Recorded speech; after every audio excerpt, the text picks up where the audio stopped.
6 months later. Divorcing my husband was a huge mistake. Frown, this one is long, but worth it for everyone to read. If I could give anyone a piece of advice for divorce, it would be to not do it under normal circumstances.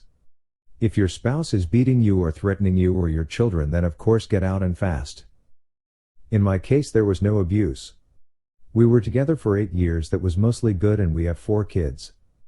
Right around 5 years I got a promotion at work, and I got it in my head that my ex was dragging me down, or at least holding me back from more success and a better life. We never had a lot of money, but with my promotion I was now making more than he was. I started working longer hours, and at the same time his hours were cut, so he was at home more. I really began to resent him because he was home and because he got to spend time with our kids. Most nights when I got home they were already getting ready for bed, if not already sleeping. After a few months of my new job, it was clear to me that things were not going well at home without me there. Some nights the dishes weren't done when I got home, or the kids hadn't eaten, or whatever else I could think of to be mad at him about. It really didn't matter. He kept saying that he would try harder, but that it was hard being home all the time. That always made me really mad. For the next couple years things kept getting worse. My hours weren't any shorter, and his were on and off full time. There was no convenient time for him to be working full time because of my hours, but we also needed the money.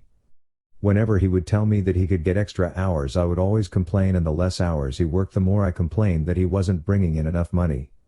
Whenever he brought up the contradiction, I would tell him that he needed to figure it out. I knew that it would bother him, so I started saying that a lot and for everything that I could. I really started to resent him, and I pulled away from him. I knew that it was hurting him, but I didn't care. If he didn't want to be hurt, then he would at least try to make me happy. I used that same thing to justify when I started to talk to another guy at work. I thought he was just a friend, but talking at work turned into texting at home, and then pictures and videos, and then trying to sneak some alone time with him. I knew that it was wrong, but it made me feel so alive, and my husband had not made me feel like that in years. I was tired of being unhappy, and I was doing this for me. The worst was the night that I came home at a reasonable time and found that he had cleaned the whole house, cooked the whole family dinner, and picked out a movie for all of us to watch together.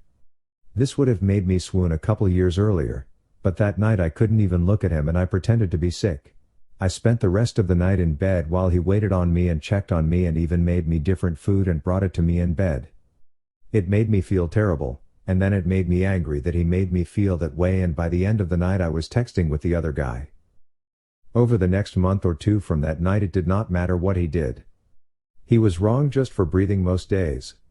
He would get so upset with how I was treating him, and I would just wait and egg him on into losing it, because I knew it would happen eventually. After most of the fights we had, he would apologize for whatever I told him he did wrong, if there even was something, but I never did. I would usually find a way to make him feel even worse. I knew that I was right because he was wrong, and that was all that mattered to me. I even pretended that I didn't care when he found out about my relationship with the guy from work.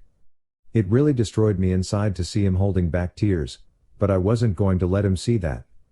He was at his weakest, and that was when I chose to tell him that I wanted a divorce. I could almost hear his heart shattering inside his chest. He talked and fought and said that we could work through it together. I really wasn't interested in fixing our marriage, but I mostly ended things with the other guy, but only because I knew I could get it back if I wanted it. I could see that he was trying, and occasionally I would let him know, but for the most part I kept being a huge bitch to him for any and all reasons that I could think of. I'm not sure how much more the man could have done to make me happy besides finding a job that paid enough for me to not have to work at all. He said that he was looking, but looking and finding are two different things. It was around this time that I discovered this group and a few others. I started posting things about him, from my perspective only, and I got so much positive feedback for how I was feeling that I knew I was right. The more I posted, the more validation that I got. It wasn't just me who knew that XH wasn't worth keeping around. I had the whole internet telling me how terrible he is. I started saying awful things to him and even outright ignoring him. I was so confident with mine and everyone else's opinion that I contacted a lawyer, and within a couple weeks had filed for divorce. I continued to use this site and a couple others to validate my feelings and for encouragement to go through with it, and finally it was done. It went pretty smoothly. XH didn't ask for much besides to not get divorced and to try to work it all out. I didn't care about that though. He was broken, but I was free. I could do whatever I wanted without having to feel any guilt or answer to anybody. It was an amazing feeling of freedom. It didn't last long though. In the first month after he moved out I missed garbage day 3 times. There was also rarely a single clean dish and the laundry sat in piles so long that I had to start doing the sniff test to see if it could be worn again. I also never saw my kids more miserable. My oldest had seen some of the messages from the other guy months earlier and she knew that XH still wanted to try to work it out. It didn't take her long to stop talking to me at all except to say that she wanted to go to XH house. The others all told me that they wanted to live with XH too. I did my best to try to make them happy, but I ended up just buying them toys all the time and the happiness only lasted minutes. I also was having a lot of trouble with work. Being alone I couldn't work all those extra hours that I was expected to. I finally gave in and started calling XH to watch the kids. He would always come over as soon as he could and he always asked me if I needed anything. When I would get home I would find clean dishes and laundry and even dinner sometimes. He would never say too much after I got home. He would just say to call him if I needed anything and leave. One night he took out the garbage and brought it to the curb because it was garbage night and I forgot again. He always looked so sad when it was time to go. Finally, after a couple months, my friends convinced me to go out on a date. It was for dinner and a movie and I was excited and hopeful, but at dinner I started getting a feeling of overwhelming guilt. It got so bad that I ended up not even going to the movie. A week and about 1,000,000 tears later I was on a therapist's couch. I told her everything that had happened, starting with the promotion that I got at work. She did not agree with me or with any of the encouragement to divorce that I got. I ended up in her office 2 and sometimes 3 times a week, and the more that I talked to prove that I was right, the more that I started to see how wrong I was. It was truly heartbreaking. I don't know if I cried as much in my whole life as I did in the first month in her office. After about $2,000 of therapy sessions I learned that my XH had his faults, but I figured out that mine were so much worse. I did so many awful things and said awful things that I wouldn't want to be with me, but he did. I still remember him asking me in the meeting with the lawyer to please not go through with it. I did go through with it though, and then later I bragged on here how great it felt. I was so wrong, and now I can see it. A couple weeks ago I went outside with him when he was leaving the house. I asked him about getting back together. When he looked at me his eyes were full of tears and a couple went down his cheeks. He told me that he didn't know if he could. He said that the pain has been too much for too long and that if we got back together that I might just turn around and do it to him again. He said that he always thought that I would realize how much he loved me and stop up until I signed the divorce papers and let out a big over-exaggerated sigh of relief.